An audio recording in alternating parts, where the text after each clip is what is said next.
दशकं 99 वेदस्तुतिः। विष्णोर्वीर्याणि को वा कथयतु धरणेः कश्च रेणून्मिमीते यस्यैवाङ्घ्रित्रयेण त्रिजगदभिमितं मोदते पूर्णसम्पत् योऽसौ विश्वानि धत्ते प्रियमिह परमं धाम तस्याभियायां त्वद्भक्ता यत्र माद्यन्त्यमृतरसमरन् दस्य यत्र प्रवाहः आद्याया शेषकर्त्रे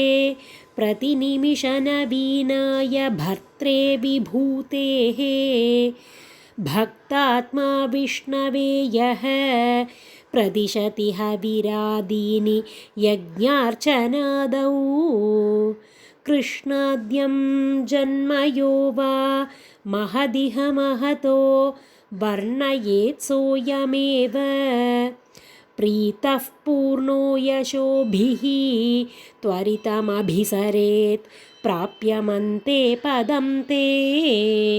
हे स्तोतारः कवीन्द्राः तमिह खलु यथा चेतयध्वे तथैव व्यक्तं वेदस्य सारं प्रणुवत जननोपातलीलाकथाभिः जानन्तश्चास्य नामान्यखिलसुखकराणीति सङ्कीर्तयध्वं हे विष्णो कीर्तनद्यैः तव खलु महतः तत्त्वबोधं भजेयम् विष्णोः कर्माणि सम्पश्यत मनसि सदा यै स धर्मानबध्नात् यानीन्द्रस्यैष भृत्यः प्रियसखैव च व्यातनोत्क्षेमकारी वीक्षन्ते योगसिद्धाः परपदमनिशं यस्य सम्यक् प्रकाशं विप्रेन्द्राजागरूकाः कृतबहुनुतयो यच्च निर्भासयन्ते नो जातो जायमानोऽपि च समधिगतस्त्वन्महिम्नोपसानं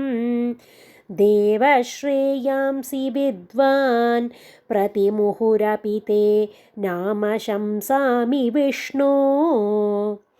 तं त्वां संस्तौमि नानाविधनुति वचनैः अस्य लोकत्रयस्य अप्यूर्ध्वं बिभ्राजमाने विरचितवसतिं तत्र वैकुण्ठलोके आपः सृष्ट्यादिजन्याः प्रथममयि विभो गर्भदेशे दधुस्त्वां यत्र त्वय्येव जीवाः जलशयनहरे सङ्गताैक्यमापन्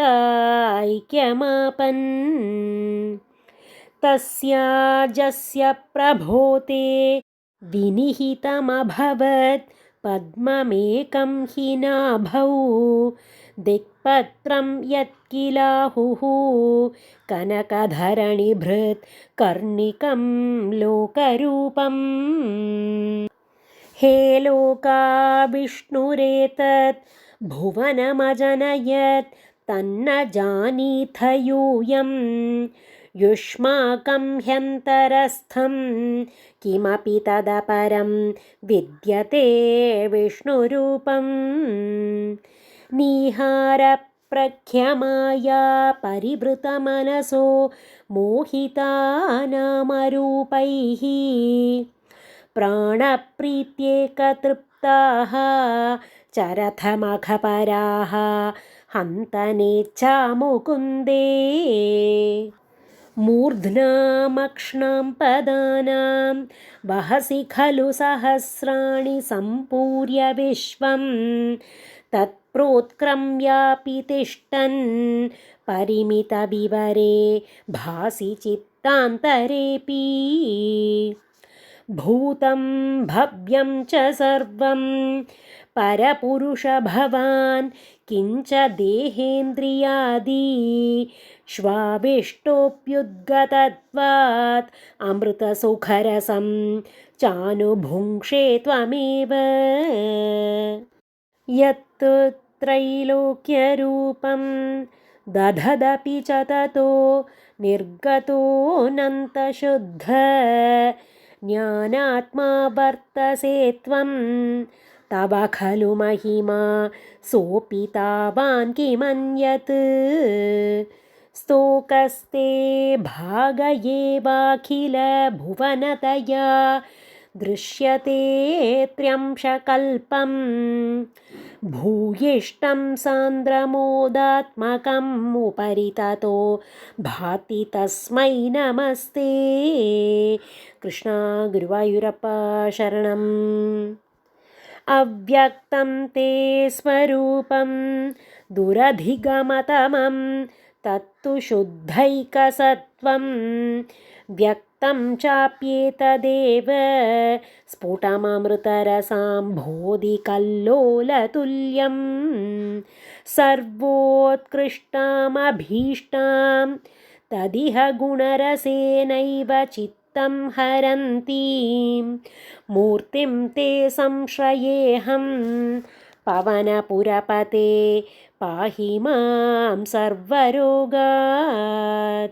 कृष्ण गुरुवायूरप्पा शरणं। सर्वत्र गोविन्दनामसङ्कीर्तनं गोविन्द गोविन्द।